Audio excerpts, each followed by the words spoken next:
October the 16th. This is the Metro Council Public Health and Safety Committee special called meeting on domestic violence in Davidson County. I really appreciate my peers for being here and those of you who are watching from home.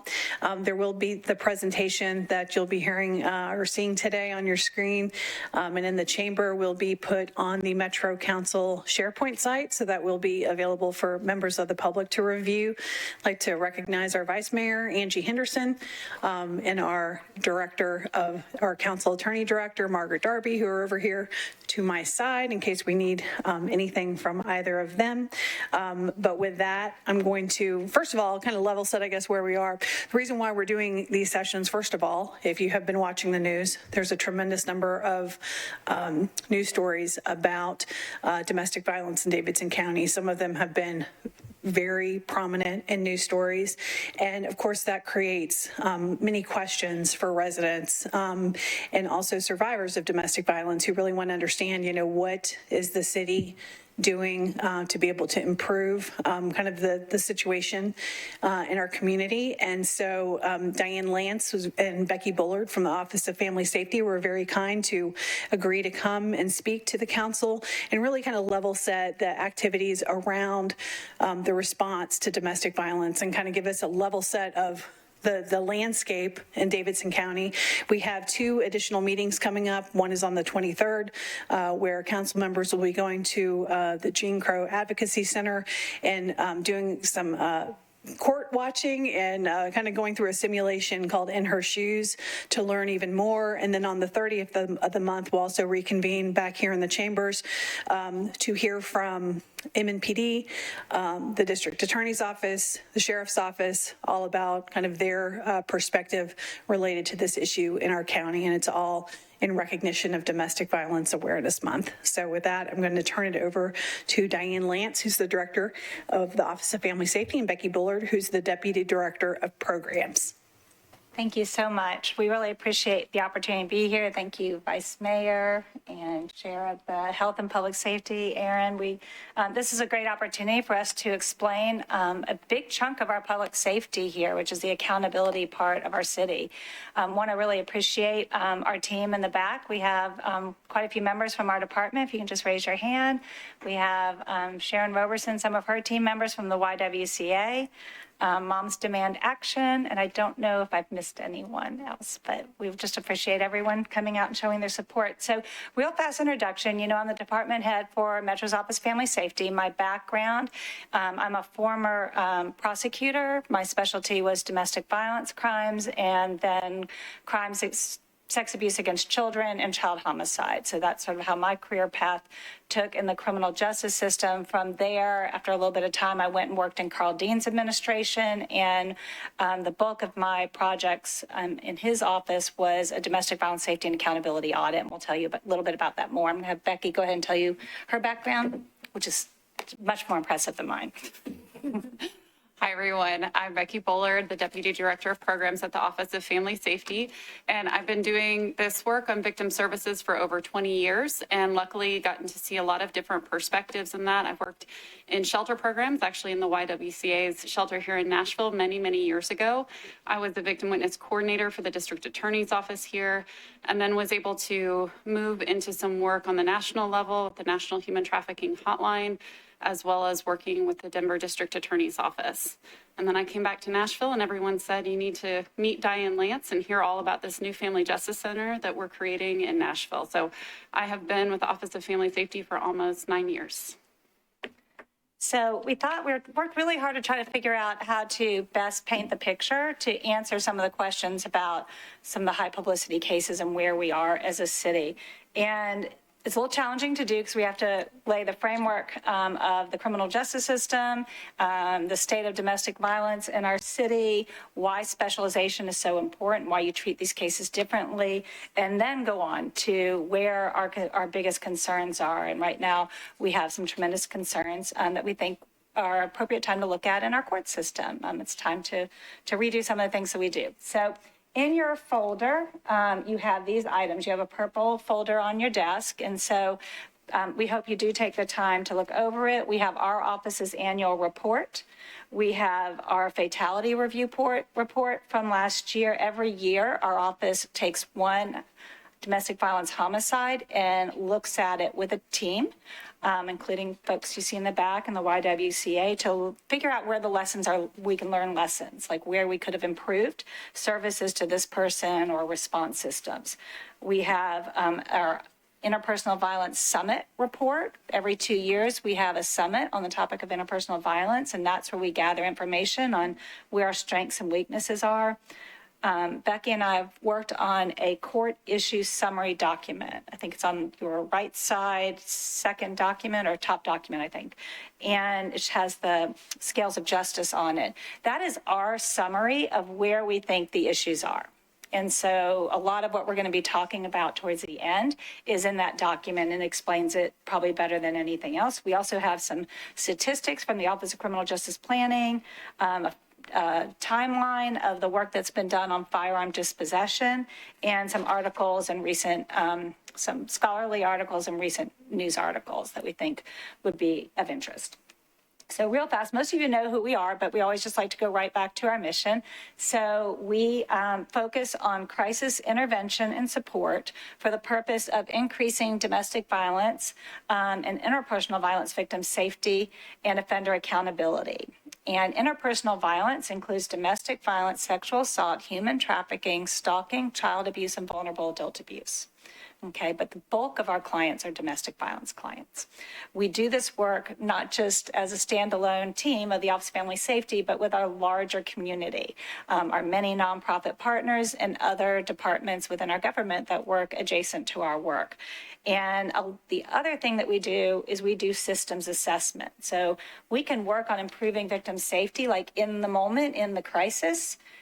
We can look to improving safety, like, maybe in the next month or two, but someone's got to be looking at how the systems could be doing better, or you're just going to keep spinning your wheels. So that is a really important part of our mission, and we do all this at our 2 family justice centers.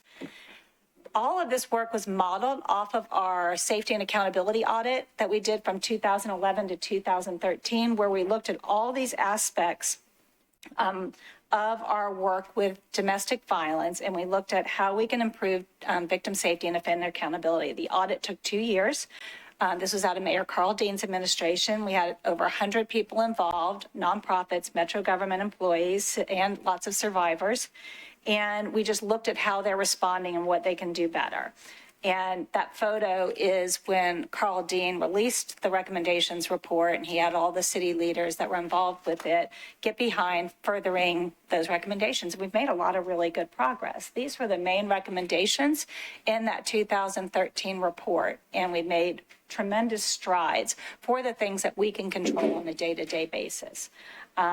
Working to close those gaps, and most importantly, institutionalizing the improvements that we made. So in the 1990s, Nashville was cutting edge in our response to domestic violence. Cities from all over the country came to Nashville to see how we did things. I was lucky to be a prosecutor during that time. So, and Becky was unfortunate to be a victim witness coordinator after that time.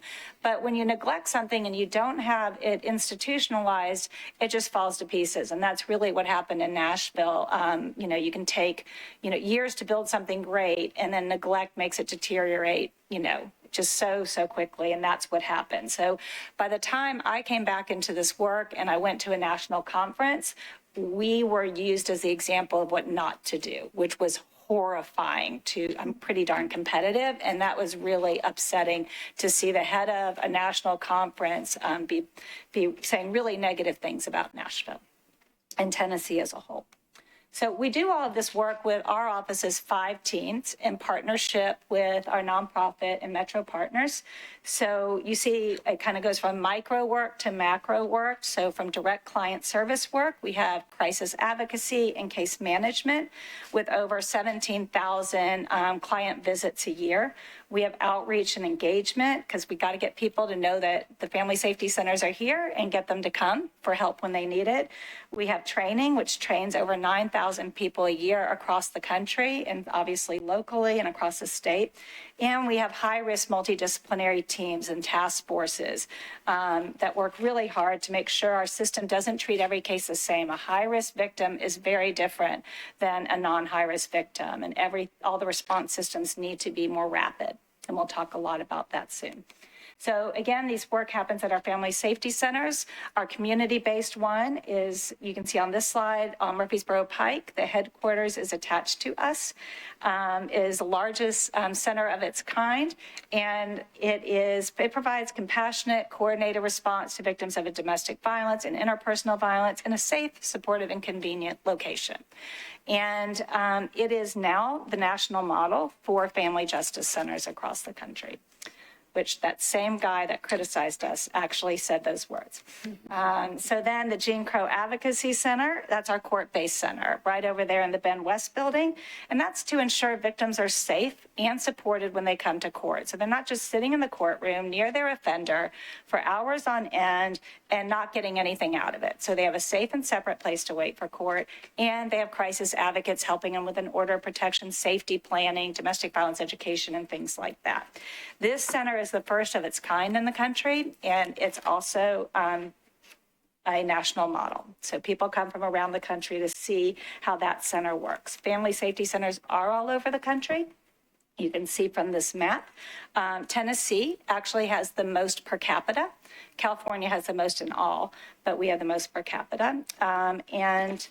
So the other thing that people come to learn about what we do, besides our two family safety centers, is how we do advocacy and multidisciplinary teamwork with the highest risk victims in our city. So the concept of a family safety center, it's basically trying to be like the Walmart of helpful services to victims. We want a one-stop location for victims of interpersonal violence that is staffed by experts in the field that are well-trained, and to work closely with partners, and some will co-locate, to bring the helpful services together in a much more seamless way. And this is great because it helps reduce the runaround victims can get when they're trying to get help. That will hopefully reduce the number of people that get discouraged and stop seeking help. It helps victims not feel like they're repeating themselves, like they're starting at, point one again and telling their story and what they need. It also helps us all stop duplicating our work. So if we're working together, we see what each other are doing and we don't duplicate. And that's a really big advantage of this type of model. So this is the states across the country that have come to Nashville to see how we do things. And the ones with the asterisks have had different cities and their states come. I think that slide's probably a little out of date, but so they're just all over the place. So Becky. Right. So homicide prevention is an important piece of what we look at. And because we're focused on homicide prevention, it's really important for us to think about what we're seeing across the state of Tennessee, because in 20 of the last 25 years, the Violence Policy Center, which is a nonprofit that looks at data around femicide, which is essentially how they're measuring it, is men who are murdering women. They have found that Tennessee is always in the top 10 states for the most femicides that are committed in states around the U.S. So 20 out of 25 years. That really means that violence against women in the state of Tennessee is not only a problem, it's an epidemic. So we focus on the homicide prevention component and those high-risk factors because of what we see statewide and then also what we see locally. So locally, 15% of homicides in Nashville are domestic violence homicides. That's a pretty average statistics. That's over a 10-year period from 2011 to 2021, but that is consistently what we see. Around 15% of the homicides here are domestic violence. Of those homicides, 57% are committed with a firearm. So that is typically the weapon of choice for domestic violence murderers. 34% of those individuals were prohibited from having that firearm when they perpetrated that murder. So they're prohibited because they might have had a felony charge, a domestic violence misdemeanor charge, or an active order of protection against them. And then 55% of homicide perpetrators since 2016 also engaged in another type of crime in the community. So a lot of times when we hear conversations around community violence, one of the components that's missing is the domestic violence component. Because we like to say if someone is perpetrating violence in the community, they're also most certainly perpetrating some form of violence in their homes as well. The other disturbing trend that we see with abuse, especially over the last decade, is the involvement with children. So as you can see here, between 2012 and 2016, we didn't see children who were impacted by domestic violence, homicides, or familicides. Familicide is the term used when a whole family is murdered. And unfortunately, what we're consistently seeing over the last several years is that homicides, when the children are present, often are involving children now. So year after year, we're seeing children who are also murdered alongside an intimate partner in domestic violence. So when we talk about risk and how we're preventing homicides, our office looks at risk prevention mechanisms from evidence-based research around what is a high-risk case, what is a lethality marker. So these are some of those lethality markers that we look at. We use several different tools. Nashville Police Department uses the lethality assessment. Our office uses another version of that that's a little bit longer called the danger assessment. And these are those markers that kind of stand out to us when we're looking at cases where they're at high risk of being murdered. So you can see sexual assault, stalking, access to firearms, strangulation, threats to kill, and threats or assaults with a weapon. So for our office, when we're meeting with clients in our crisis intervention work and in our case management, we're doing that longer danger assessment. And we find that clients are very consistently showing us a number of high-risk indicators. So strangulation is one of those really high-risk indicators that we see frequently. Over 50% of our clients are saying they've been strangled at some point by their intimate partner. That's consistent with the lethality assessment that is administered by police. They see over 50% saying they've been strangled. So it's really important for us to focus on those high-risk cases, especially when markers are consistent with each other. So when we see a strangulation that is also paired with, for example, having access to a lethal weapon, that increases risk. So as you can see here, almost 40% of the individuals that we've worked with have been threatened by a lethal weapon, and about 26% have been sexually assaulted. We also look at all these high-risk clients that are coming through our centers and review those cases with our partners. So with the YWCA, the Mary Parish Center, our district attorney's office, police, Department of Children's Services, we meet to review these high-risk cases. In fact, we had one of those meetings today where we went through over 20 cases of high-risk intimate partner violence. And I can say I remember one case that had every single one of these flags or markers. And this was someone that we have seen as a high-risk person over years and years. So what we do when we're in those meetings is really look at what we can do to better surround that victim with services and safety, and how are we holding that offender accountable? What are the things that we can use through the courts, through probation and police to make sure that that offender doesn't keep perpetrating? And unfortunately, that offender had perpetrated against 3 different women over the span of about 4 years. We also see a real link between mass violence and domestic violence. So oftentimes when people in our field hear about mass violence incidents, we are waiting for the other shoe to drop. We're waiting to hear about what is the link to other forms of abuse that this person has used in the past. So the current statistics that you see is that 54% of mass violence shootings are directly related to domestic violence. That means that they're going after that intimate partner or family member, child that is in their immediate familial circle. But that doesn't even account for the number of individuals who have domestic violence perpetration in their past. For example, the Pulse nightclub shooter was a strangler. He strangled his previous wife. So that this number doesn't even encapsulate those individuals with a history of domestic violence. So there's a very large correlation.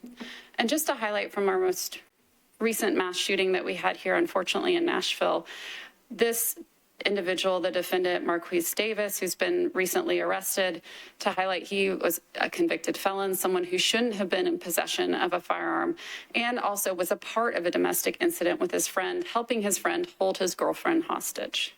So we can see that linkage between domestic violence and mass shootings in a number of ways.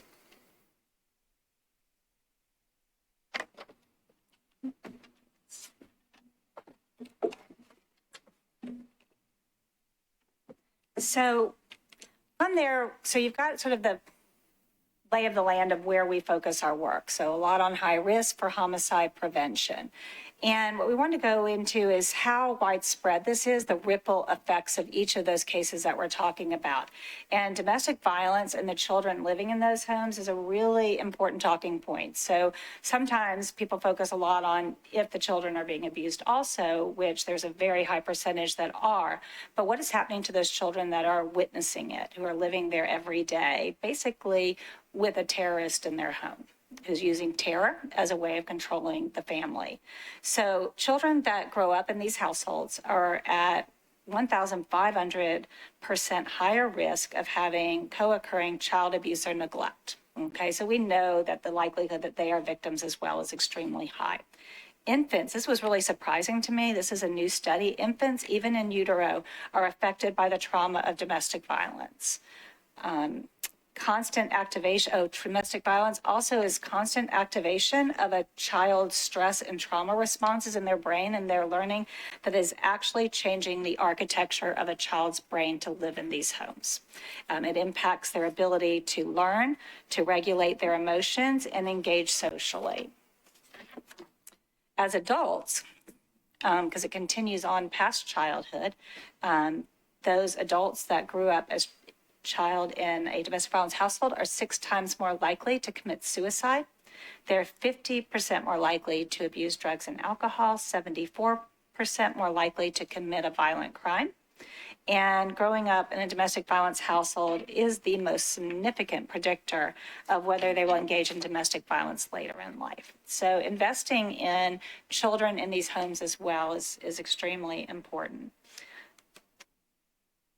Beyond the children in the home and the family members in the home, we're all paying for this every day. There's a tremendous economic impact of domestic violence, $8.3 billion nationally and an estimated $886 million for Tennessee. These costs include lost wages, productivity, sick leave from employers, absenteeism, direct medical costs, costs of the judicial system, costs of law enforcement, jails, things like that. The likelihood that each of you in here, and when the room is full, everyone in this room knows someone who is a victim of domestic violence is really high. I mean, you talk to any one of us. I mean, every time we go to a conference and we take an Uber and they always ask what you're doing and we say we're going to a conference and then they say what conference and we tell them what conference. Every single time they are either a victim right then, they have been a victim, or their best friend is a victim, or their mother was a victim. I mean, it's every single time. So we try not to talk about what we do in the Uber rides. But every minute, 20 people are victims of intimate partner violence, and 1 in 3 women and 1 in 10 men experience this type of abuse in their lifetime. Your workplace, it's happening at your workplace, big or small. 87% of victims get harassing calls at work. 64% their ability to work is impacted by abuse. And 8 million in costs for 8 million days of victims will lose time off work. I think that's what that last one means. Is that what that means? Yeah. Even your closer colleagues, homicide is the second leading cause in workplace death. We've had several cases of that in the last 10 years here in Nashville. And workplace violence is most often tied to personal relationships. So what are the barriers for victims? So we've gotten where the state is in Nashville. We're learning that we all know someone, the cost and impact is widespread. The other thing that makes these cases really important, but also really tricky, is how hard it is for victims to get help. Not necessarily because help isn't available, but there are a lot of barriers in front of them.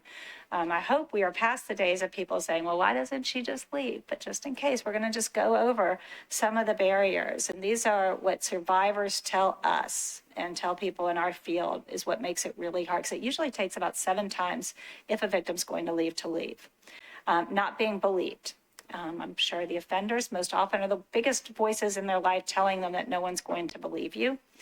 Fear of the abuse escalating. I mean, your abusers promised you if you do something, if you leave them, if you call the police, this is what's going to happen next.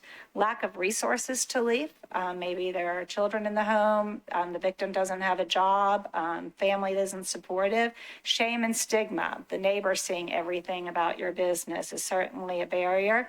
They might believe they are to blame. We see that a lot, that, if you hadn't given me this reason, if you hadn't been looking at that guy at the bar, I wouldn't have had to do that to you. So that gets really internalized over a long time when you're told things like that. Children, what's best for the children? They need their dad. I don't want them to have to go to a different school if I leave.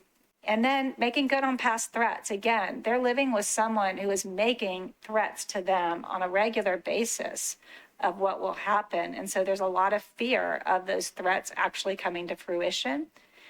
And then just remembering that the victim is not the one with the power and control in the relationship. So when people say, well, why doesn't she just leave? Well, that's a statement you say to someone who has the power and control in a relationship.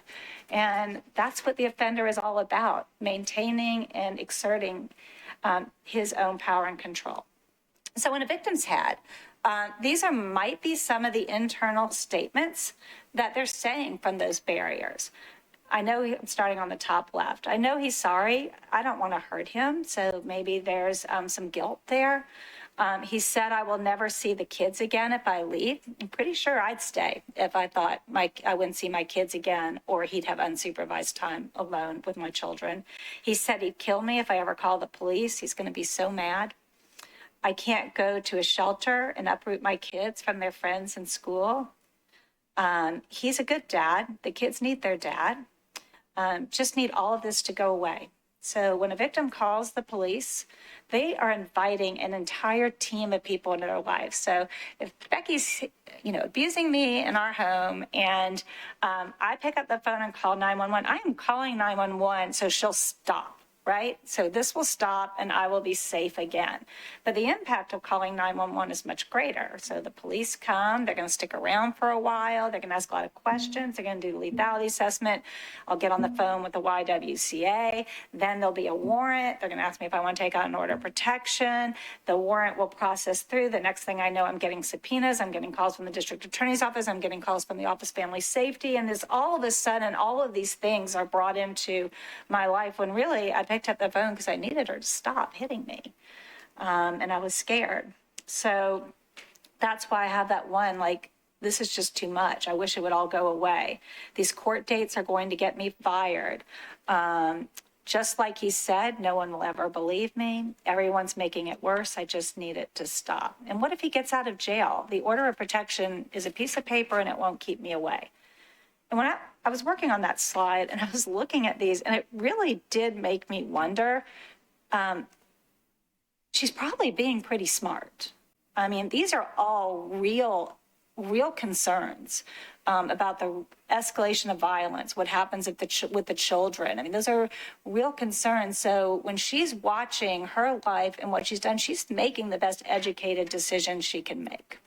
And so our work and our partners' work is to show what those other options are that they may not know about yet.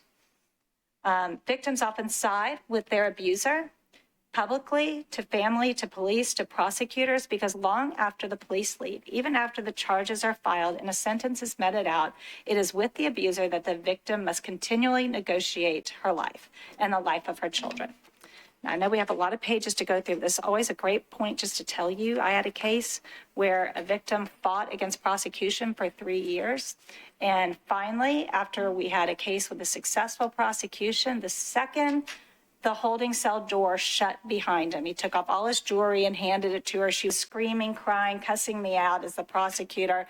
But the second security took him into the back, she popped up after 3 years of fighting with me over this and said, I'm going to the pawn shop and I'm never going to see that SOB again. Like, she's just waiting for us to do our jobs effectively. And she had to put on the show she needed to put on. At the end of the day, leaving can be very deadly. It's one of the most risky times for victims of domestic violence. So again, is she being weak, or is she making a really smart and strong decision in what we see and what causes hardship in us prosecuting these cases? So for those reasons, specialization in the work in this area is absolutely essential.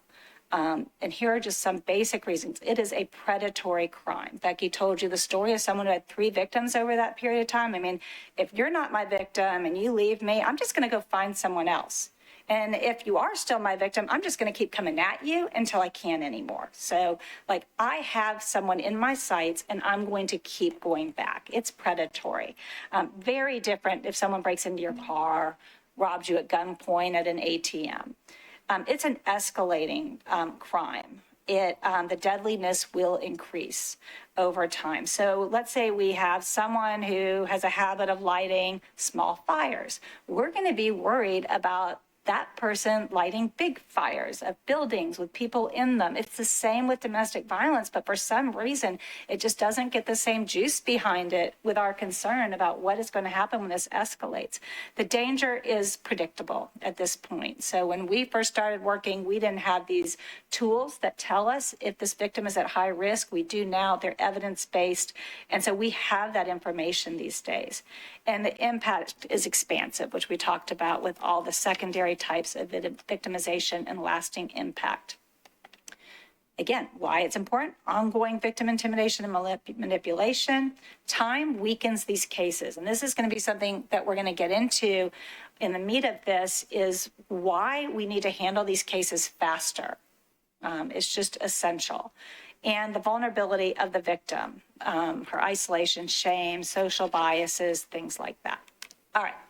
So into court. So we do have specialized courts. So specialization is essential. And that means people that are trained and interested and passionate about this work. So you can have someone be well trained, but if they don't care about this type of work, they're not going to do a good job. They can be well trained, but still have a bias against domestic violence victim, and they are actually could actually put a victim at increased risk.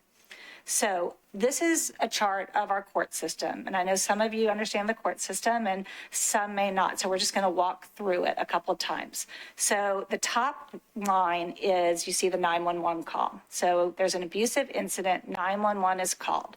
Police respond, and the offender is arrested and most likely will make bond. So we have night court commissioners that set those bonds. And night court goes on 24/7, but it's just called night court. And then, so let's say that offender makes that bond, there is an initial court date in general sessions criminal court. And then the case may be disposed of there, right? It could be dismissed, it could be retired, it could be continued with conditions and then dismissed or retired. It can be nollied, which is basically the same thing, just saying it in a fancier way. And there could be a conviction with things you have to do on your probation. But also, it may get bound over to criminal court. Like, you don't have to resolve a case at that level. You can say, I want to go up to jury trial court, and your case will go up there. And if it's going to stay a felony, it'll go up to criminal court. It takes 93 days from arrest to disposition to get from that arrest to the disposition in a general sessions bond docket. 3 months. I mean, do you think we're going to have a victim sticking around with us for 3 months? Because that's just not like, oh, come back in 90 days. That's, I've come to court over and over and over again, and the case is getting continued. Because guess what? Like, defense attorneys know time is going to make this case worse. Offenders know, I just need more time to influence what she says. So time is not our friend. The bottom is what happens with orders of protection. So they come to our office for the order of protection. That's an ex parte order of protection. It's then set also in general sessions court or circuit court in this building. And then the order of protection is either granted or dismissed. Okay? We also have non-specialized domestic violence courts. So general sessions, we have some specialized judges. But if the case goes up to jury trial court, and I'm just going to keep calling it that because it's easier to separate, that does not have specialized judges. Okay, that just gets sent across all courtrooms without specialized prosecutors and without specialized judges and without specialized state probation. So if the case gets bound over to go to jury trial court, so in general sessions, they have a preliminary hearing, it gets bound over to go to jury trial court, and then the case goes to the district attorney's office. So he's still out on bond during all this time. Then the grand jury hears the case and they true bill it, they true bill the indictment, and then it gets set in court for its first trial and some other settings that it has, like negotiations on the case. And then maybe it gets to a jury trial, but oftentimes they'll settle.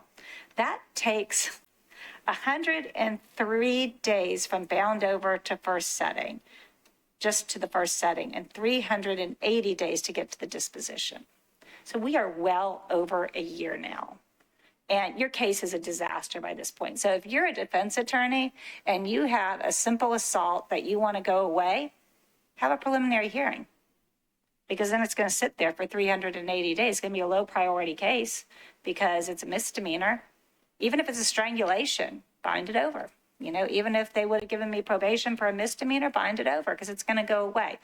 That's what's happening every day with these cases. We have extremely serious crimes over that get bound over and the cases crumble.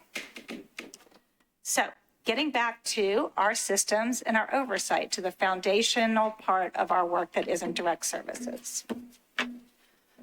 So the systems change piece that we do is something that we really pull in from a number of different places. It's a critical part of our mission. And it comes from the things that we learn from our clients. It comes from the things that we learn from our partners and the things that we observe just throughout the system, the criminal justice system and our community-based response system. So we're looking at this same assessment layout that we had in 2013 every day since the assessment took place. And that's just a critical component of our office because we don't want to see things backslide. We don't want to be the national model of what not to do. And we need to really preserve the work that we have done and the progress that we've made. So we are constantly evaluating that through those observations and then also bringing together our partners to talk through what they're seeing from their perspective. Because our office can only hold so much and see so much, we want to make sure that everyone that's doing this work is able to provide us with information about where we can improve, what are some new and innovative programs that we can adopt. So we hold interpersonal violence task forces. So those are all of the interpersonal violence, including domestic violence, where we're bringing together partners every 2 times a year to have our task force meetings. Every 2 years, we have a big summit. And the difference with the summit is that we're bringing together folks to talk about all of these ideas and thoughts we've had over the last 2 years and saying, what do we want to make as official recommendations and how we can improve our work? Where do we think we're doing things really well? And where can we grow in Nashville so that we can become the safest city for the people of Nashville? So we, for example, you have a draft of the Interpersonal Violence Summit from 2023 in your folder, and it goes over all the different speakers that we had from all of our multidisciplinary teams, the topics that we covered, and some of our initial recommendations. We will have a release from this summit of an official report, as well as an update to our 2013 assessment, so a kind of 10-year update of where have we come in Nashville with this work. So that will be coming hopefully towards the end of this year. And then, as I mentioned, we are pulling information from so many different places. For example, we recently went to roll call trainings with our Metro Nashville Police Department to talk with them about our high-risk work and got a lot of information from them about where they need support and what kind of improvements they can see. So, of course, we're working with Chief Drake on those and working with how we can get our partners to surround them and support them with help as well. So we can pull that information again from our partner meetings, that high-risk team meeting that I talked about. We oftentimes are seeing gaps there of low bonds that are set or an issue where we don't have a service that we really need for a client. We're also looking at those in our homicide prevention fatality reviews. So we're reviewing every fatality that happens that's domestic violence in nature in Nashville and seeing what are some of the gaps that we need to cover from those homicides to make sure they don't happen again. We also have a leadership committee with our nonprofit partners that work on sexual assault, child abuse, vulnerable adult abuse, domestic violence, and human trafficking. And then, of course, we're in court observing just by being a part of the court system and looking at how that process is working. All right, so now we're at the systems issues, okay? So we've been collecting this information every day. And so our job is then to compile it around what do we do? We have a lot of complaints, we have a lot of concerns, people saying that someone's going to die because of this issue.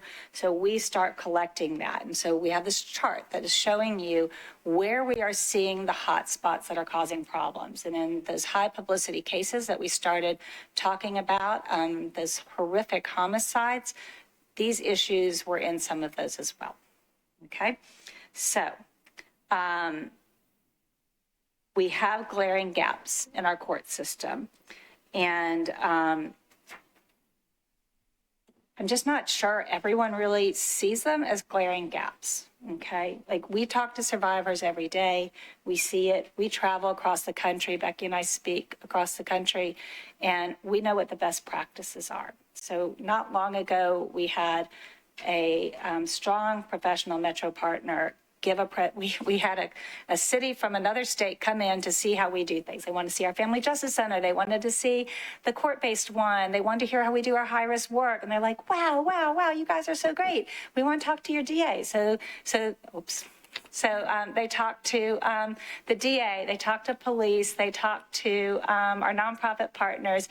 And then one of those folks presented, and it was so back to how things were done in the 90s, like it was progressive, and it just wasn't. And so we need our partners to be doing those up-to-date things. Having specialized judges, having specialized prosecutors is not enough anymore, okay? It needs to be a lot more, and we are definitely behind the curve on that. So we're gonna take them one by one. All right, first we're going to start with uninformed bond determinations. So you've seen a couple of articles, they're in your packet on the left side. And one of my favorite quotes on this is from Judge Jim Todd. And he said, the reality is we cannot set bonds with a Ouija board. And I'm going to tell you why he said that. And this has been how it always has been. So let's go back to the timeline. To show you where the bond decisions are made by who and by who. So when a warrant's taken out, that offender is taken to night court, and that commissioner sets a bond. Commissioners are not judges. They are defense attorneys. Most often, they still do practice their criminal practice, and they're also commissioners, which work 24/7. They work very hard, and they set the bonds on all of these cases. This is what they can and cannot see when they set those bonds. And I bet everyone in here, when the council room's full, they would have assumed that before a commissioner sets a bond, they know what the person's full criminal record is. I mean, how can you set a bond without knowing that? Well, it happens every day. They can see past criminal records from our city if they have the time to look at them. And they can see pending charges in our city. So if they're already out on bond on a case, if they have the time to look at that. They cannot see anything out of county. They cannot see anything out of state. And they cannot see the lethality assessment.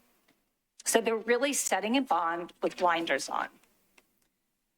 And we're in violation of Tennessee law. So TCA 39-11-142, let me say we're out of step with the law. That statute states that we must do due diligence in determining the existence of prior arrests or convictions. And due diligence for our city should definitely be having NCIC III access and access to the Tennessee Criminal History Database.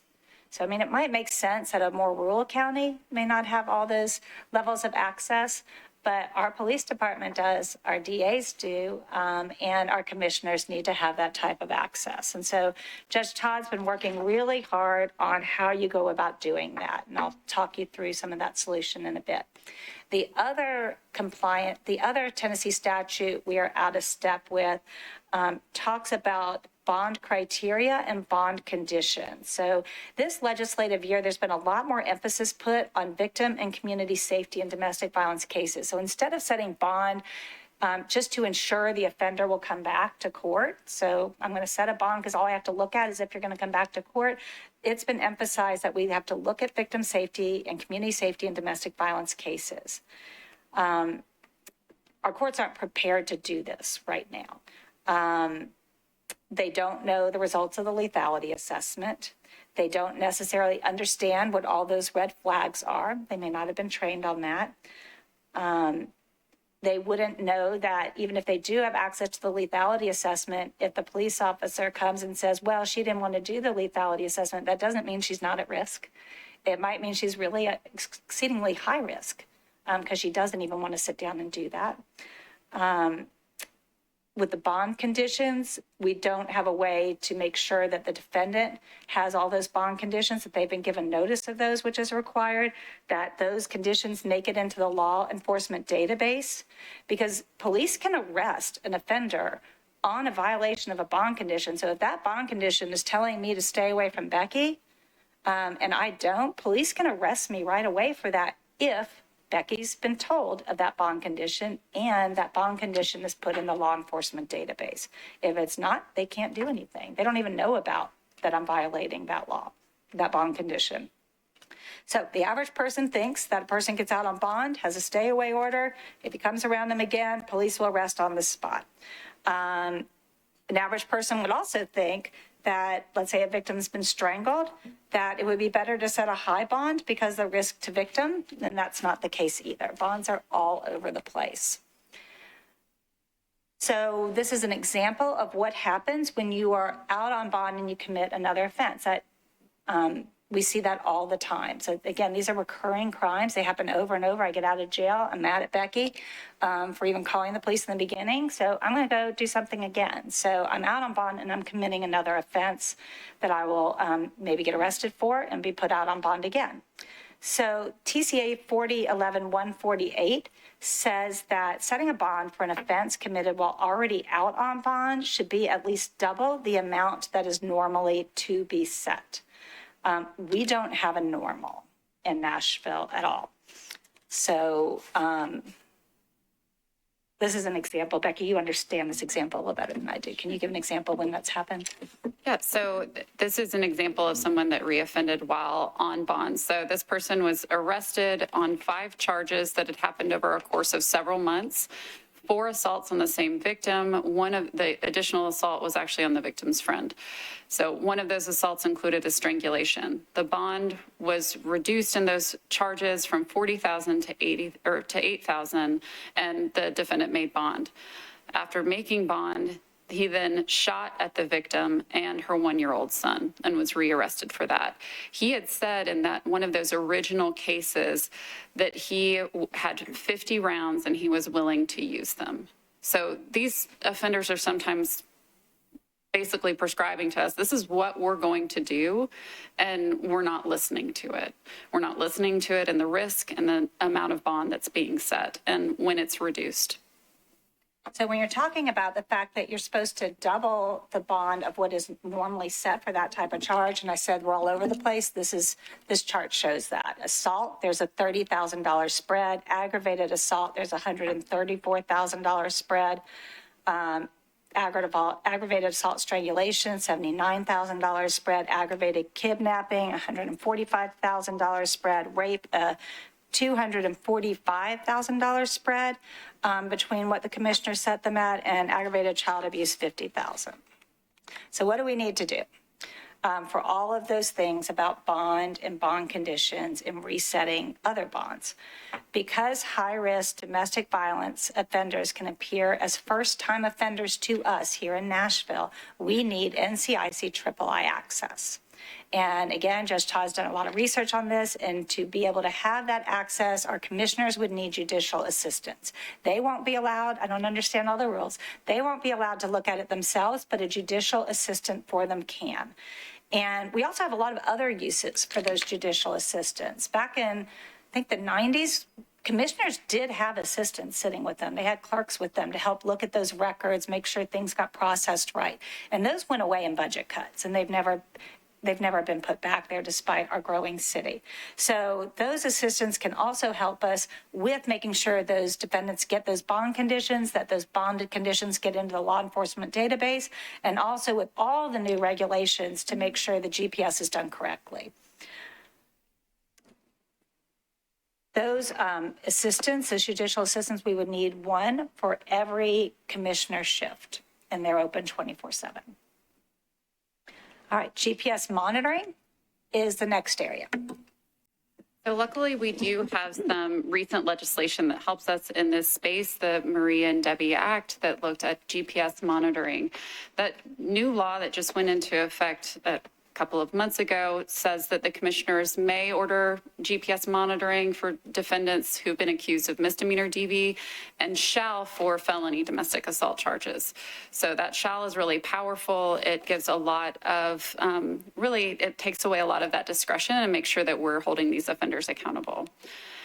GPS monitoring, there's still, formative work being done with this with the courts. We were just recently allowed to come to a stakeholder meeting, so that's some positive progress there, because we do have several victim safety concerns.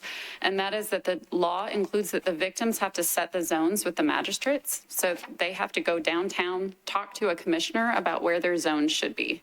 So imagine you've just been assaulted, it's the middle of the night, your kids are crying, they want to go back to sleep, and then you're being told, I'm sorry, you've got to come downtown and tell this commissioner about different zones that this perpetrator can't be at. There's also issues with potential confidentiality, making sure that these companies, these GPS companies, aren't disclosing locations. So locations like the YWCA shelter, locations like the new location that person has moved to, maybe their sister's house to get away. And then we also have the problem of seeing that payment not being supported for these individuals who are indigent or say that they cannot pay for their GPS monitor. And I would encourage you, we don't have this article in our printouts, but there's a recent article by the Nashville Banner called What One Survivor's Story Tells Us About GPS Monitoring and Domestic Violence. And listening to Gina Asani's story is incredibly powerful, and seeing all the gaps in GPS monitoring, especially that she is paying for the GPS monitoring of her perpetrator. So lots of victim concerns there.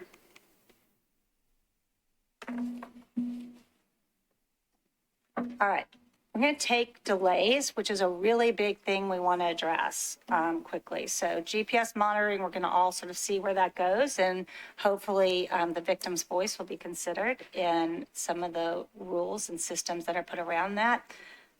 Order of protection, bonds, big issue that's got to be addressed. It's certainly direct impact on safety as well as our compliance with TCA statutes. So delays is the next big topic. How slow our courts are working is, again, to the offender's advantage, because time kills these cases. And it is telling all the victims that the judicial system cannot keep her safe. And so why should she participate? What's in it for her at that point? She's already had to learn to be safe. All right. So in terms of speedy trial, TCA 4035-116 speaks to the victim's rights to us about a speedy trial. And we're going to go back to this timeline of what happens in General Sessions Court. So again, making bond from arrest to disposition is 93 days in General Sessions Court. Here are the numbers. The differences between 2013 and 2023. You would think we'd be going in a better direction, but it's gotten a lot worse. We thought it was really bad in 2013. We wrote that in the report as, oh my gosh, this is taking way too long, and then we're nearly doubling it. So arrest to bound over is now at 112 days. That is just a preliminary hearing to get it to criminal court. And you remember, to disposition, criminal court was 380 days. So we're, well in the 400s, 500s. Yes. What do you attribute the increase?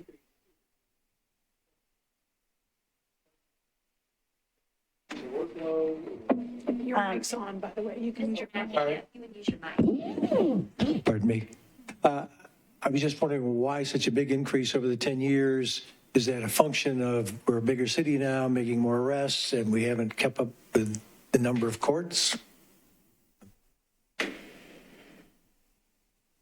I would say there are probably a lot of different things. Yes, we have, a bigger population, certainly. You really have to have a strong handhold on what happens in the courtroom in granting those continuances. You have to be able to deny continuances.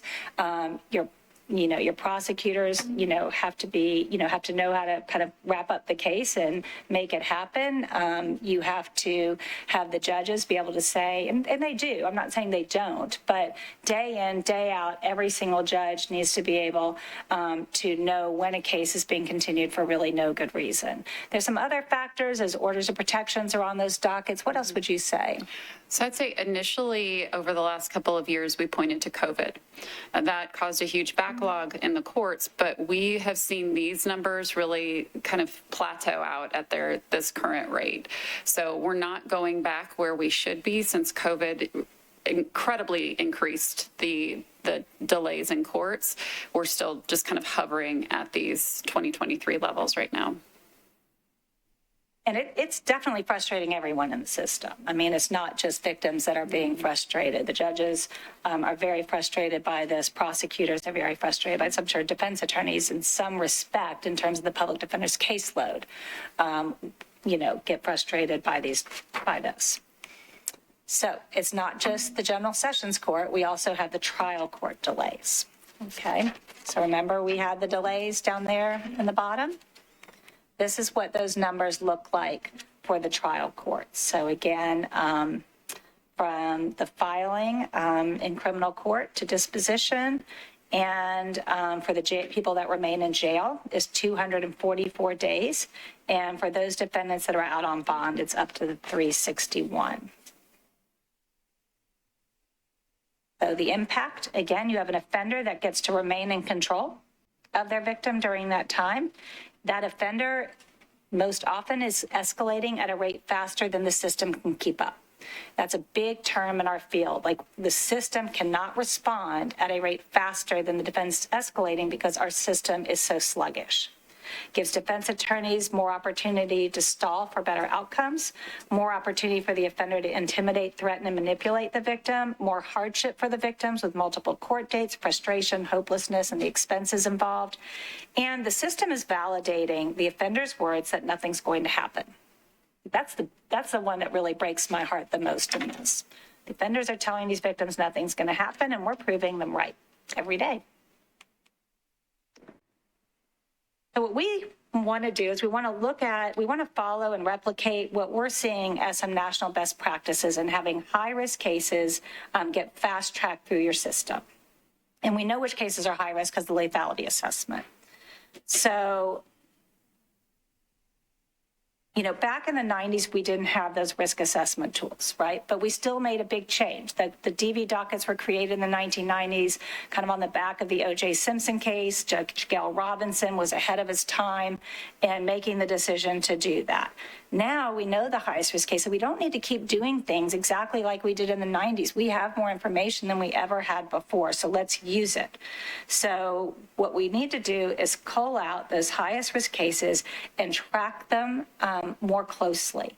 If they're out on bond, they need to be coming back. We need to be watching to see if they're keeping up, if they're following those bond conditions, if they're remaining in compliance, if they've dispossessed of their firearm, and then get those cases through our general sessions and our trial courts more quickly. Same with it goes to criminal court. Okay, so fast track a high-risk domestic violence docket in general sessions, and then definitely have one up in criminal court. So stop docketing these cases as if they're the same. When on every trial day in criminal court, they have about 4 cases set for trial that day. And so then lots of negotiation goes on. Some fall off, some get continued, some plead out on that day. And let's say the judge is left with 2. then they'll pick which case is the highest priority in terms of the level of offense and how long it's been floundering before it's been heard.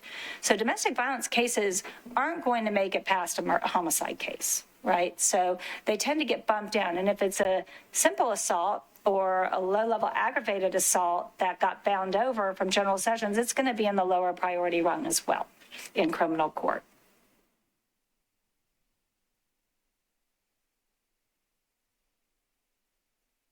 All right, I just made this before I came, so let's see if I can remember what I was doing.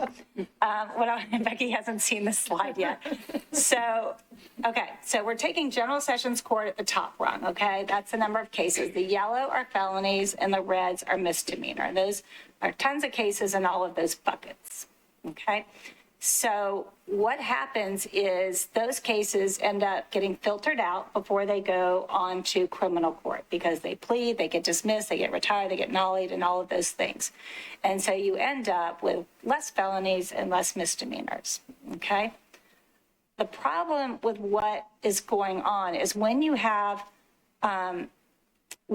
people knowing that a case is going to flounder for those 380 days, as I said, they're going to get those cases bound over and put up in criminal court.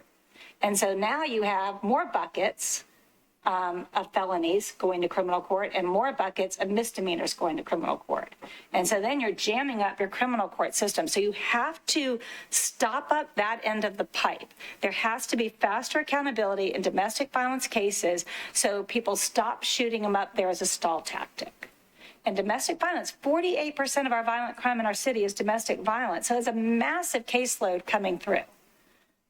So this trial court thing is much more than the cases that you see now. It's something that the pipeline just has to stop. So let's look at capacity. And I'm speaking from my perspective, okay? And the perspective of judges that have called me proactively and talked to me about their concerns of many of the issues we're talking about.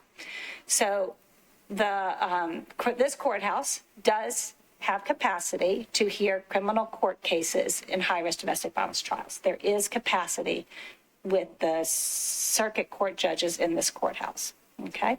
There is not capacity in the Birch building in the criminal cases, okay?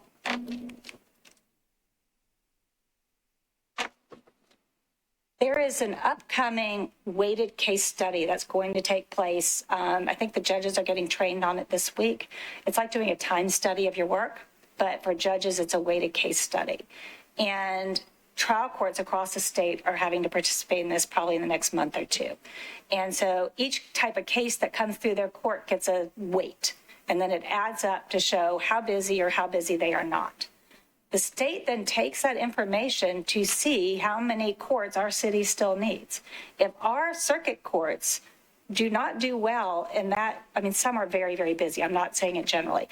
It does not do well in that weighted case study, we could lose courtrooms in the city, which would be horrible considering the fact of the backlog we have over there in the Birch building.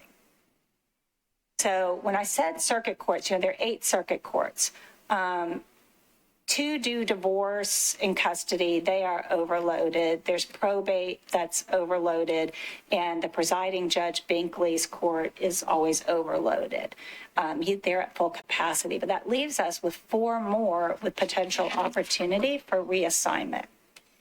And I do know we do have at least 1 judge over in circuit court, possibly 2, that would be very interested in hearing these types of cases. So it's something to explore quickly before that weighted case study begins. All right, on to order of protection court delays. Okay, so we want a rocket docket, cases to go faster in general sessions and definitely in trial court. Maybe send some cases over to this building so we can do it more rapidly. But orders of protection are a problem as well. So on this, you can see it takes some time. I think I lost the number of days. 93. That for those other cases? When they get set with the criminal case. Okay, yeah, that's right. So right now, orders of protection, if there's an adjacent criminal case, so I've abused Becky and Becky wants to get an order of protection out on me and a warrant gets taken out on me. Those cases will become locked together when they end up in general sessions, criminal and civil court, which they should not be. They should not be stapled together in that way. and when they get assigned, even if they get assigned, so I'm sorry, this is confusing to explain, so bear with me.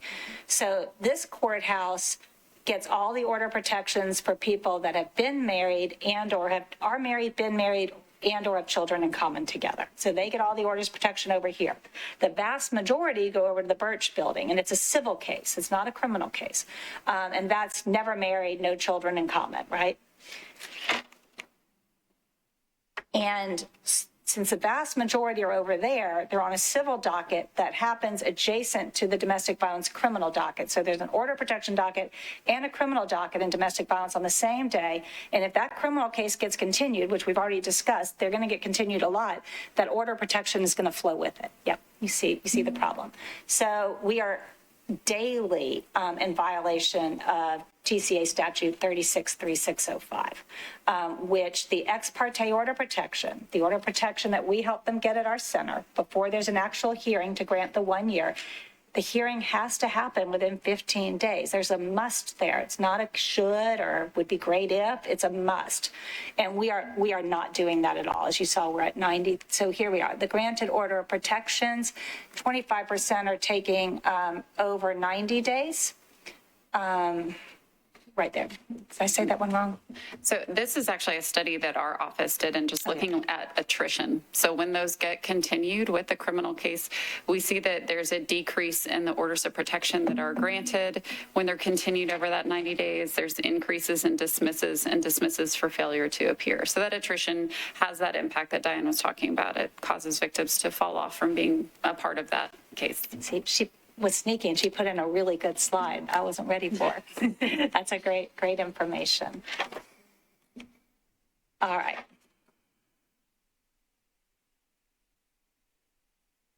There is an update on this where just recently last week we were told that all orders of protection, which are normally heard before the criminal docket starting January 1st, 2025, those will all be heard in a courtroom of their own.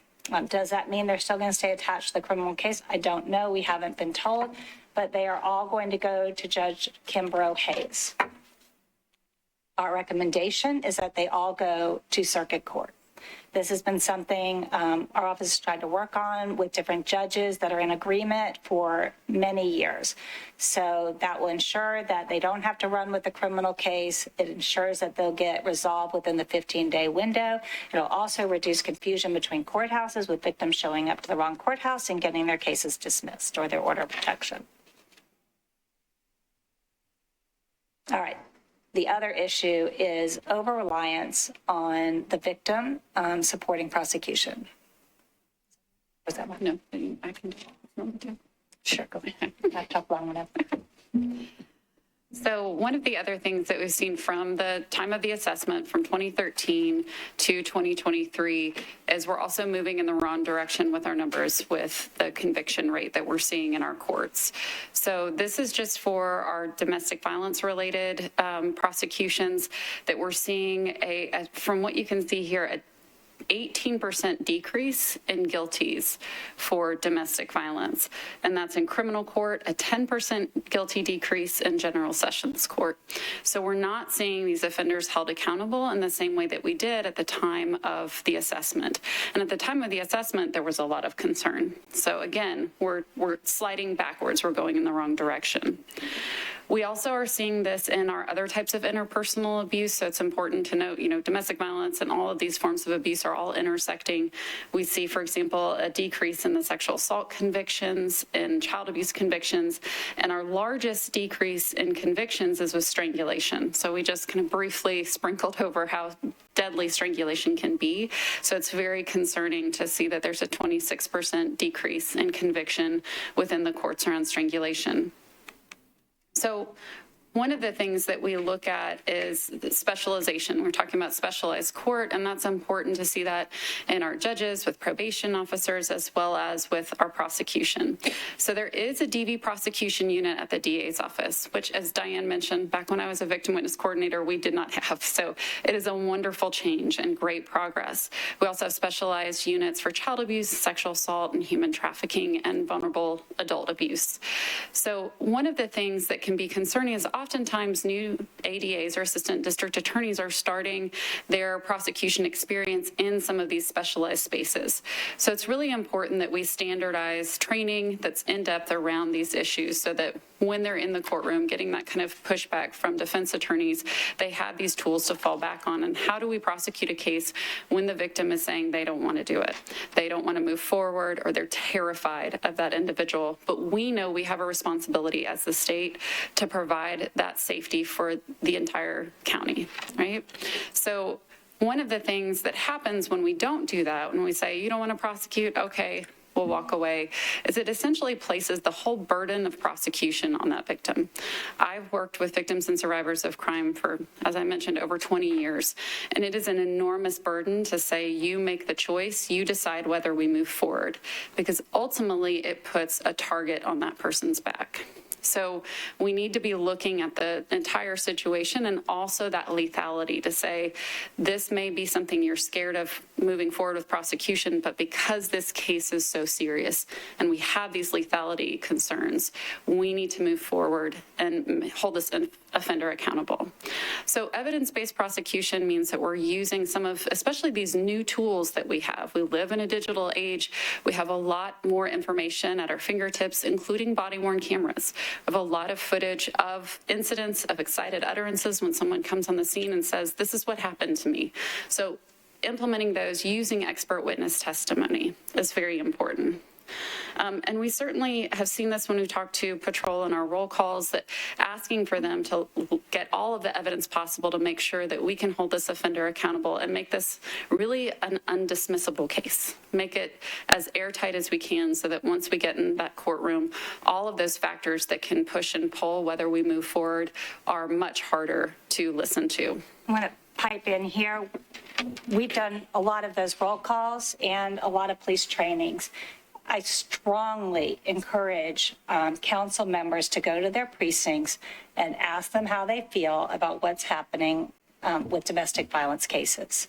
That they're the ones who, they're the ones that, arrest. They know that they go back and forth from these cases. They're the ones that did the lethality assessment, because they're inundating us with information, and we're trying to cull it down to get, a talkable message about this. But it would be so much more important for you all to hear their concerns, because they are getting frustrated and they are getting disillusioned. And that's why we're sending the message, just, don't lose heart. Make it really hard for these cases to end up, she's going to hand me something, for these cases to end up getting dismissed. And we just encourage y'all to do that, and encourage your peers to do that, please. Right, and then the last piece of the recommendations you find in the court issues is firearms dispossession. This is something that I have worked on for the last 8 years at the office, not alone, of course, but that has been one of my main focuses and one of the hardest things that we work on in our office, because there are so many barriers. So we brought together a team of partners looking at how we actually follow state and federal law, and you can see that in the timeline. I won't go through all of the work that we've done, but please, if you have a chance to look over that, note how much we have put into trying to get our county to follow state and federal law to legally dispossess these individuals of their illegal firearms. So we're really out of compliance with both of those laws. As I mentioned, it's DV misdemeanors, felons, and individuals who have a full order of protection against them. And we're supposed to be making sure that dispossession is happening within 48 hours. So to do that, we need to have compliance hearings. Just like we need compliance with GPS monitoring, we need to bring people back in, because otherwise it's the honor system, right? We're saying, okay, we trust you. And even though you did all these terrible things to this person, we think that you've gone ahead and done what you were supposed to do. So we need to have these compliance hearings and make sure that they're held accountable. Yes.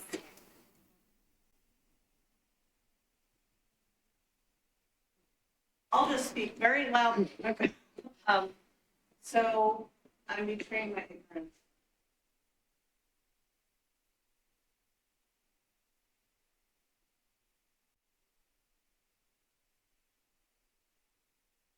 Files in this. How are we going to get for compliance? Like, is in fact going to also be So circuit court over in this building is already doing it for their orders of protection. And they're doing it with a special magistrate that hears those orders of protection and does those compliance hearings. And it's been really impressive. There is an ability to do that, especially if we remember we would do something with the other end of the pipe up here in trial courts, get more cases handled down there, and get all the orders of protection over there. There would be capacity. The orders of protection don't take up it's a fraction of the orders of protection that are heard over here. So there would be an ability to do that. A great question. And something I think if we're looking at that rocket docket that's funneling in those high-risk cases, that would also funnel with this firearms compliance. We would see those cases. But also we're seeing fewer convictions. And so there are fewer people that are actually needing to be in compliance. So there's a lot of kind of push and pull factors there as well. I mean, when we talk about these ideas, just go ahead and answer. Can't you feel like if you were the defendant and all these things we're talking about, you're going to be like, oh my gosh, they're really watching me.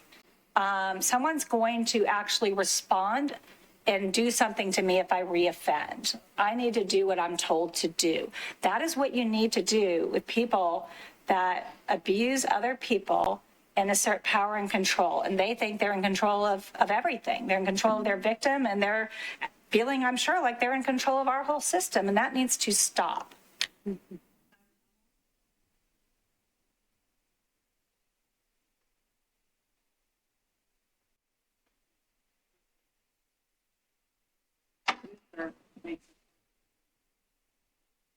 It would be two things. It would be one, yes, the continuances are making the case lag. So if you had a very dedicated victim to conviction, yes, you might lose that victim along the way. But again, what Becky talked through is that evidence-based prosecution. When I was prosecutor, we didn't have body-worn cameras to use in a case, and we were still able to prosecute cases, not all, but with the other evidence, the 911 tape, the EMT reports, jail calls. Those are great because, he's got a lot to say to that victim on that jail call. So lots of ways that you can try to gather the evidence to work. It won't work in every case, but if you focus on those highest risk cases to try every possible evidence-based prosecution attempt, you see what you have, and you go for it. That would not be the case anymore, so long as you stop the flow of people just going to criminal court for delay. Okay, because if you're going to do that evidence-based prosecution in general sessions, and you're going to have a likelihood of success, those folks are going to want to go to a jury trial if they're going to end up getting it passed for 380 days. So one thing affects the other, so you've got to take care of both at the same time. And then we just want to tell you about Inner Shoes next week. It's a really great exercise. We've made it especially for you all. It will walk you through a victim's experience as well as walk you through these exact problems we're talking about to help them make more sense. It's complicated. It's a lot to absorb. Yeah, I've got several questions, if you don't mind. And you don't have to turn around and look at me while you're delivering the answer. It's probably a little awkward neck strain. But kind of going back to the weighted case study, what's the timing of that? I know you said it was just getting started, and who is conducting that? How long does it last? When could the state come back and say, you got to reduce the number of judges you have? I'm not sure about all those answers. What I was told is they're being trained this week at their judicial conferences. It's being, the state is the one mandating it. So it's across whatever entity they're having do it is selected by the state. And I feel like I heard that the last time they did it, it's an every 10-year thing that they do. 10 years ago, I think it was you do the study takes a couple months where they watch and calculate all those things, and then you get the results. Late Judge Smith, this is something he was always concerned and talking to me about, is trying to get some of the cases to go over to circuit court in this courthouse so they don't lose courtrooms. Yeah, that makes sense. And thank you for that. And when you were talking about the high risk cases, how many potentially are eligible to be reassigned? Like how, and I don't think I understand how many are designated as high risk. So that would be something that we would have to work with together with our partners, because there are a number of different ways that we could designate high risk. We could look specifically at our felony high risk cases that involve a firearm and strangulation. That's something other jurisdictions have done across the country, is narrow what the risk factors are. If we looked at every case that's screened in as high risk on the LAP, that would be about 40% of the cases. So it would be a significant number. So we'd have to look at the capacity of the courtroom and see what the judges, DAs, public defenders thought was reasonable for that high risk. And we're used to narrowing it down like that. Our high-risk intervention panel doesn't review every single case that's been designated high risk. It reviews the highest of high-risk cases, the ones that have 9 out of 11 yeses, or the police officer has written that their concerns that make us concerned as well. Okay, thank you for explaining that. And I guess you triggered a couple of questions kind of for me related to kind of the bond conversation, and like the slide that you had that showed the $40,000 where it went down to $8,000 and that the person bonded out, and kind of thinking about that in relation to kind of bond conditions overall. How would the judicial assistance that you were describing, what would that influence potentially look like related to setting the bond? So that's kind of one part of the question. And the other part is, I watched that one hearing that was done, that was live streamed on, I don't remember which news station, but it was live streamed. It was right after the Lauren Johansson case. And one thing they were talking about, they had one of the bond companies that they were interviewing and talking about basically, it kind of sounded like bond companies are competitive in their pricing, and like they would do bond or, submit that for really low percentages. So I'm kind of like thinking of the 40,000 down to 8, but then, and the reality is like, how much was their bond? Could it have been like $500 or $250, those kinds of things. But it all kind of ties in, I think, to your discussion about the judicial commissioners and how they would potentially be using that database to be able to provide that additional data that would kind of elevate that conversation. So those are 3 really good questions circling around the same thing. So judicial commissioners, again, judicial commissioners would sit beside, let's say Becky's the commissioner, I'm judicial assistant. When Becky is processing the warrant and all of that, I'm going to be looking and seeing, okay, what's her record on what's this person's record on NCIC? What's the Tennessee record? I'm going to make sure she knows that before she sets the bond. And then also we have a requirement of her having some bond conditions on this person. So she's going to be looking through what are the options of bond conditions. Maybe she picks 3 bond conditions. And then as a judicial assistant, it could also be my job to make sure that the defendant is informed that those are their bond conditions. Maybe they sign off on it. So he doesn't say, well, I didn't know there were any conditions. And then to make sure it's in the law enforcement system. So when patrol shows up and a condition has been violated, that person can be arrested on the spot for it. So that's for that. For Lauren Johansson, which is obviously just the most traumatic case, that case actually was what normally our system has a little trouble with. That went actually pretty well at the general sessions level. They did an evidence-based prosecution for the preliminary hearing. There was a strong bond that kept a dangerous offender in jail for a period of time, right? So that went as you would want a system to work. What the problem was up in criminal court. And unfortunately, there are lots of fingers being pointed in the direction which I would more focus on. Why were we even having a bond hearing in 7 months? Like, why wasn't he already tried and found guilty? There would not have been an opportunity to reduce that bond, and none of this would have happened. To me, that's the biggest point in this. When the system works right, everything worked right with the system being right, but he was in jail for too long, and a judge decided to reduce the bond. And that should, if he was convicted, it wouldn't happen. Becky was actually at the GPS monitoring company hearing. So you want to speak to that? Yeah, I think it was To be honest, I worked in the system several years ago and I've been here again almost 9 years. And it was surprising to hear all of the things that we heard in that hearing from how bonding companies work, how little they will actually take of the bond amount that they need because there's so much competition. Can you explain what you mean by that? Yeah. So, with a bond that's set, so say if you have a $20,000 bond, there's, a 10% payment requirement, that there's $2,000 of that would be provided to the bonding company.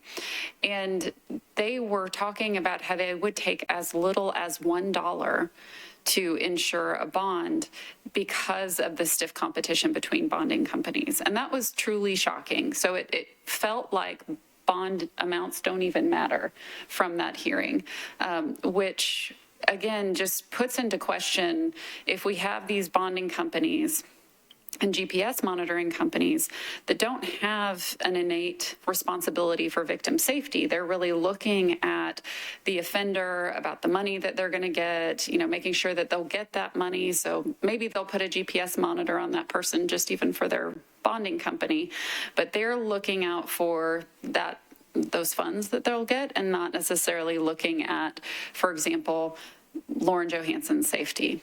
And for example, that GPS monitoring company had mentioned that they got their exclusion zones, so where that perpetrator couldn't be, from the perpetrator themselves. So they asked him, where should you not be?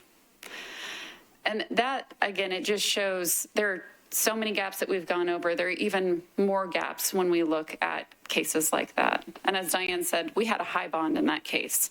And that isn't necessarily the case with all of these high-risk cases we're talking about. And I think it's especially because you could visibly see how significant that abuse is. And you can't always see that visible abuse with a firearm charge, with a strangulation. Only see 50% of the time injuries with that strangulation. But that was a very visible case that got a lot of high bond set, evidence-based prosecution, a lot of attention to it. But we don't see that with all our high-risk cases. I'm just going to dovetail on that. Your committee really understanding the ins and outs of the criminal justice system is truly so important. And domestic violence is a great place to start to understand it. So I really appreciate you all taking the time to do that, and whoever else you can get to understand the system so we can actually have some oversight over what works best and what doesn't, and have good efforts to make improvements together. It's really important.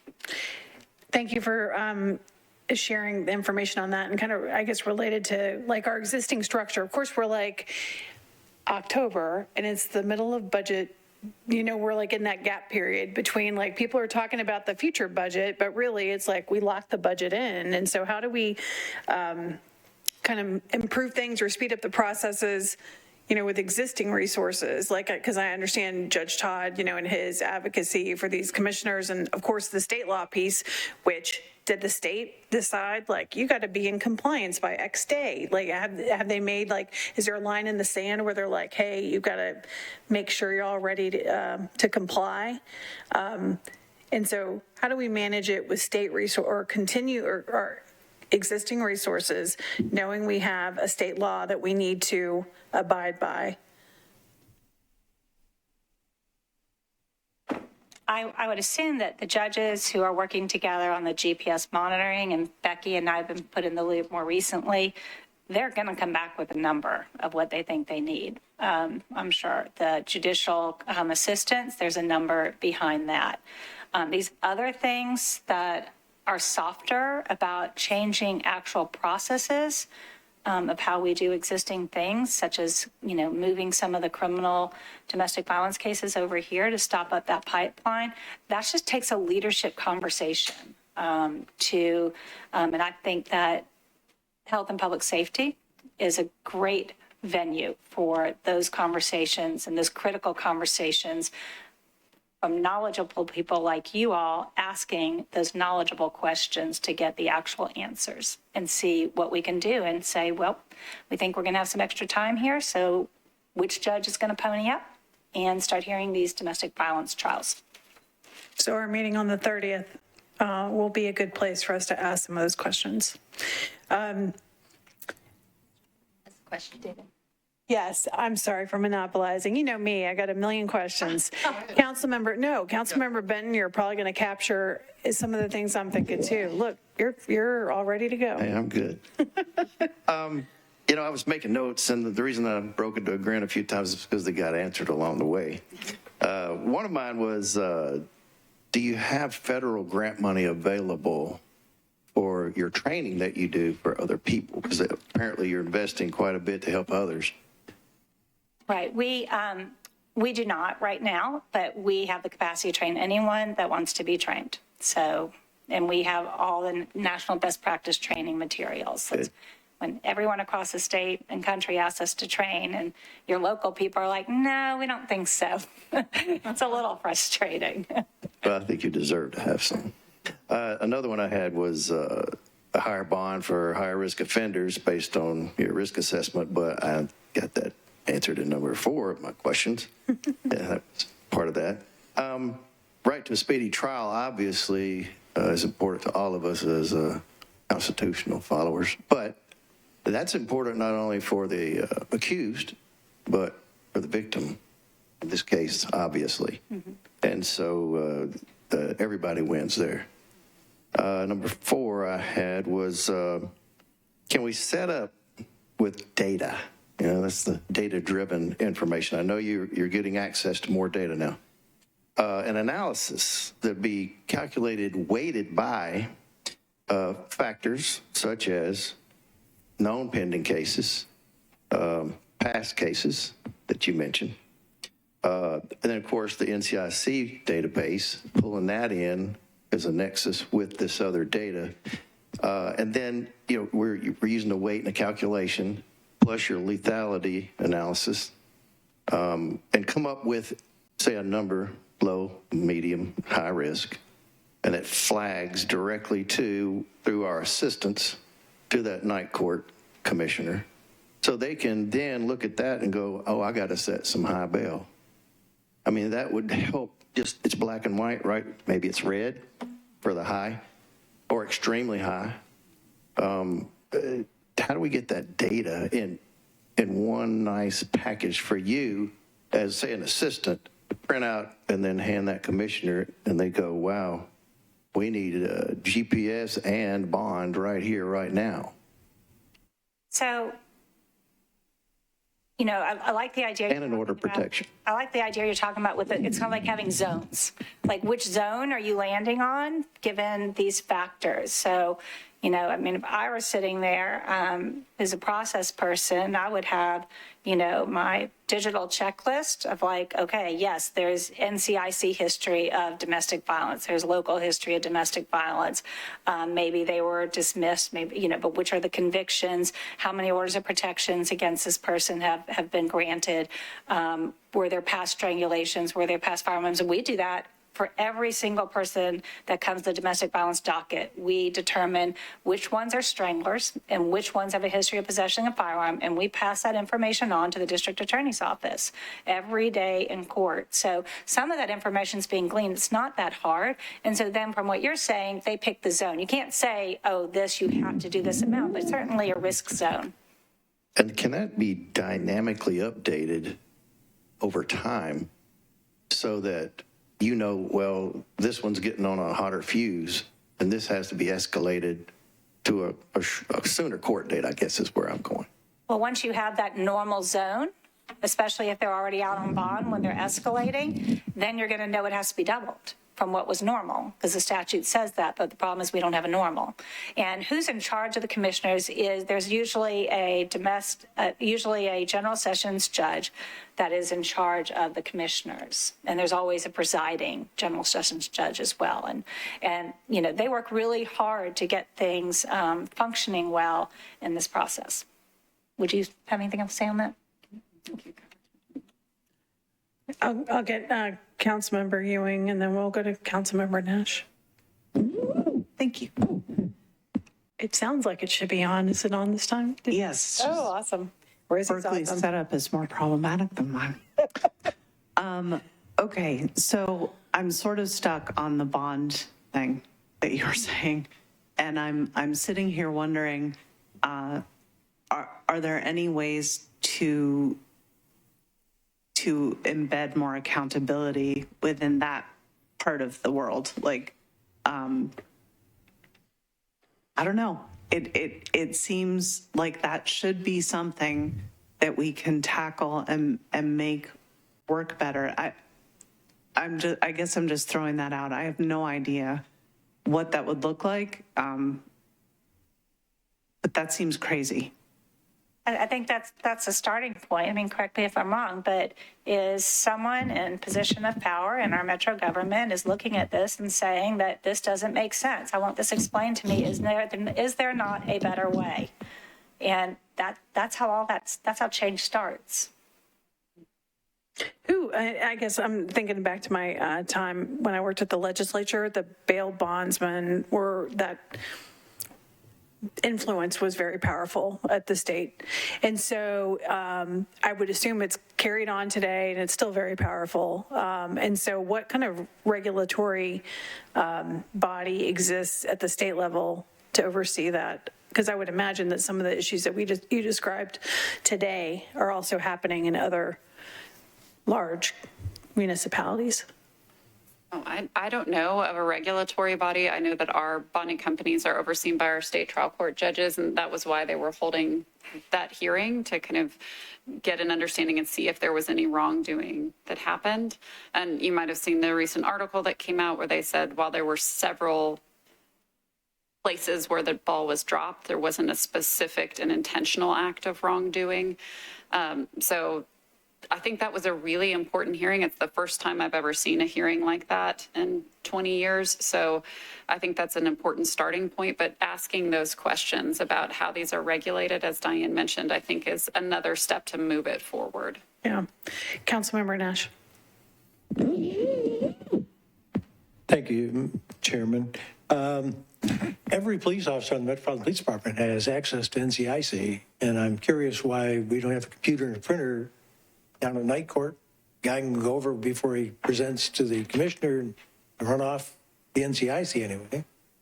There are a lot of regulations around NCIC checks, and that if they are misused for any reason, or someone that isn't supposed to have access gains access to that information or is told of that information, we can lose NCIC access across the board, across all Metro. So it is probably one of the most safeguarded things. I mean, we're not even allowed into a room that has a computer with NCIC access in our building. All the windows between our office and police which was supposed to be like beautiful and we could see like the sunset, like they fogged it up because we might from 30 feet be able to see a computer screen. So it's really serious. So Judge Todd knows all the reasoning behind that because he's the one that's really dug in. And those judicial assistants are the only way they can do it. I don't know how when they're looking at it and then they can tell the judge, but there's some reason for that. And that was the only pathway. Do you know anything else? I mean, that's all I've understood. Councilman Vogt. Uh-oh. That's okay. Thank you all so much, Madam Chair. Representatives, I was just wondering, like we were saying, identifying all these gaps.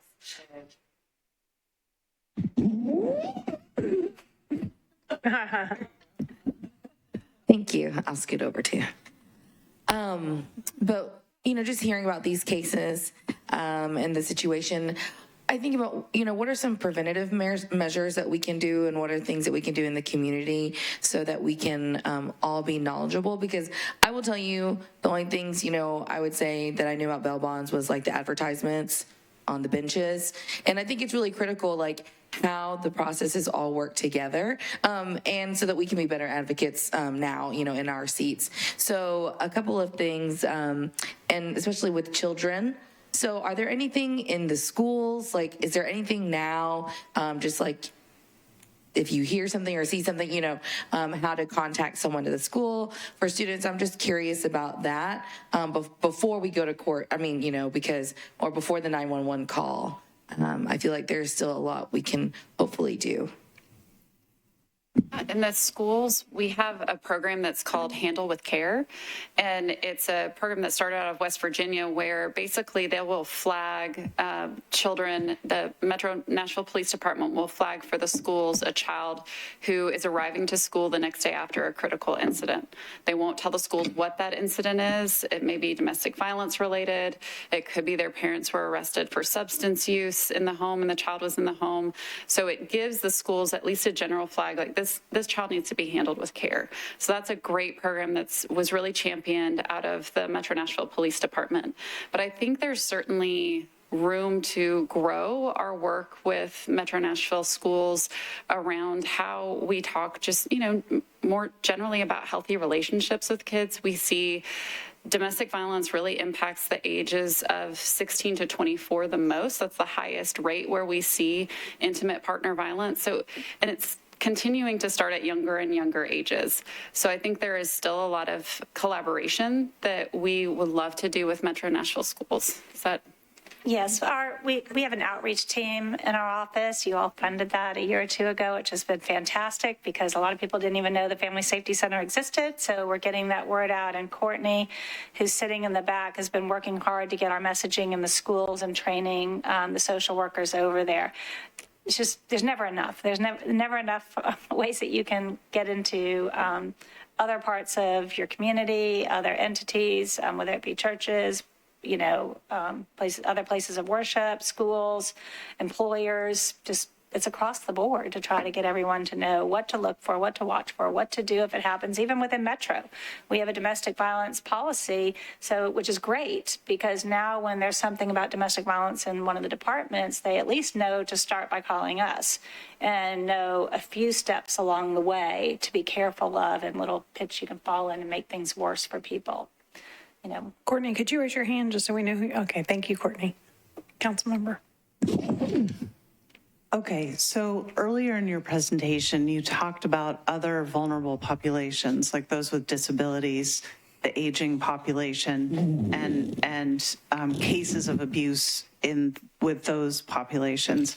I just wondered, in general, what percentage of cases do you see that involve those vulnerable populations? It's very small coming into our office. The district attorney does have a vulnerable adult prosecutor that's new, and the police department also has, I think, 2 detectives that specialize in vulnerable adults, and that's an outstanding change for our city in the last year. And that prosecutor and those detectives are really good at what they do. And we see about 1 in 10 individuals nationally who are impacted by at least elder abuse, and that vulnerability of someone who's disabled, it significantly increases their risk of being abused over their lifetime. Yeah. Councilmember Nash. Thank you. Just a couple more issues. We've talked about officers being able to have access to the bond conditions. Is that database available now, or is that something that has to be developed yet? I think we would need, I'm not certain, I think that's a great question to ask police and the courts when they come in at the end of the month, what would be the process for that? The general information I have is you would just need to funnel the information through possibly the sheriff's office or a law enforcement database, but I don't know what those are. I didn't get the impression it has to be a new database, but it's a matter of inserting that information. That's going to be a process. It's probably working with the sheriff and the chief. So at one time, we used to call the sheriff's department to see if they had the information, but I don't know if those and I think lines are still that's there. not going to happen on every case that they're going to call and see, does this person have a bond condition? If the victim maybe tells them, and they can reach someone during the hours of that assault, then yes, they could probably find it out. And in the discussion of bonds, there's been a lot of discussion about bonds for people that are indigent, can't afford to pay. What kind of pushback do we get from that So advocacy group? about 9 years ago, I think it was, I don't remember the name of the group, but they have sued different cities to eliminate cash bonds. And Nashville worked with them very carefully under the leadership of Judge Bondelli when he was practicing as a judge here. And we did, figure out what cases was that appropriate for to have no cash bonds and what cases is that not appropriate for. And the not appropriate was the violent felonies and domestic violence. Those were carved out. Thank you. I did want to add just quickly, I had a nice person send me who the regulatory agency is for the bail bondsman. So it's the Tennessee Department of Commerce and Insurance. That's actually. Thank you, nice We learn new things all the time too. Vice Mayor, did you have any questions you wanted to ask in your capacity? Or maybe not, I'm sorry.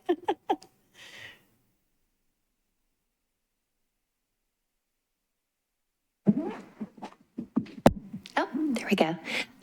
I don't, Chair. I appreciate you. You have addressed several of my questions. I've been taking notes, as have our members. And so I would just like to express my appreciation. This is a lot to absorb, but I appreciate the way in which you've presented the information. And I think as I kind of look back at it and think about kind of distilling it for consumption of the broader council beyond this committee or with other members of this committee. I think, kind of first and foremost, kind of where do you hang your, not necessarily policy hat, but, the associated funding from a budgetary standpoint and those commissioner assistants. So I'll be interested to see whether it's Judge Todd or who's kind of coming up with, it's this many people full-time, what is that specifically in the next budget?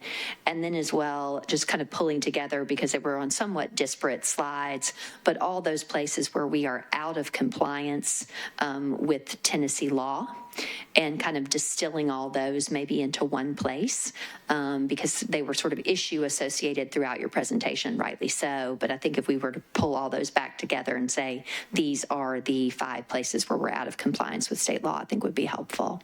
That's a great idea. The easiest way, if you want to refresh on what we said, is in the folder, in the first thing on the right that has the weights of justice on it, so the scales of justice. So that sums up all the recommendations that we had. And then there's an article on the left side it's a banner article that I think did a really good job summarizing some of these issues as well. Thank you. And then I guess kind of to the Vice Mayor's point, or just, we've talked about Judge Todd. Obviously, he's an ally for you and what you're doing and his interest in improving things. Who are your other allies that you can name? And because obviously, we like to support people who are making positive changes. So, I think our office has a ton of allies. We could sit here all night and go through our allies. In terms of who has been reaching out with these concerns, the sentences we seem to hear is, I'm really concerned about this. I don't know what to do. I don't know how to make this change, so I'm coming to you all. And that hasn't happened like that since I was in Carl Dean's office. So I was really surprised to see that. Judge Phil Robinson has a lot of thoughts on how we can improve. Stephanie Williams, I think, does as well. She has a lot of experience from working with Phil Smith, late Phil Smith. Lynn Ingram has a lot of interest and experience in this area. Judge Steve Dozier, Judge Angie Dalton. She's done, she was a specialized General Sessions domestic violence judge before she moved to criminal court. So that's a good, strong cluster right there, as well as, we do have our domestic violence judges. We have Judge Walker, Judge Floyd, and Judge Escobar. And Judge Kimbrough Hayes does some orders of protection. So they, I'm sure, have thoughts on how to improve the system. I do know that Judge Walker is the presiding judge now, and she's been trying to, she's read that white paper that we have that's in your folder. And, she let us know she thought there were some really good thoughts and ideas on how to change. And she's the one, along with Judge Escobar, that's working to at least try to get the orders of protection heard in a faster way. I don't know if it'll make the 15 days, but there's efforts in that direction. Have I missed? And I've met with, Glenn Funk, and I walked through, the white paper that you have with the scales of justice with him. We've talked to the chief about it. I mean, all the main stakeholders we have sat down with, and we have talked through our concerns and recommendations, as well as our successes. So it sounds like there's going to be no problem with them implementing your recommendations based on what I'm hearing. Absolutely. It should be smooth as silk. That's right. Does anybody else have any other questions before we wrap up? All right. Well, first of all, before we close, I really appreciate your presentation. To Vice Mayor Henderson's point, I think it was really well presented information. It is a lot of information. I'll probably have to go back and listen to this 2 or 3 times before the 30th to make sure I'm asking all the good questions. But thank you so much for your time and for being here, and for everybody in the back who's here to support and all your work as well. So have a great rest of your evening, and we're adjourned. We appreciate y'all. Thank you.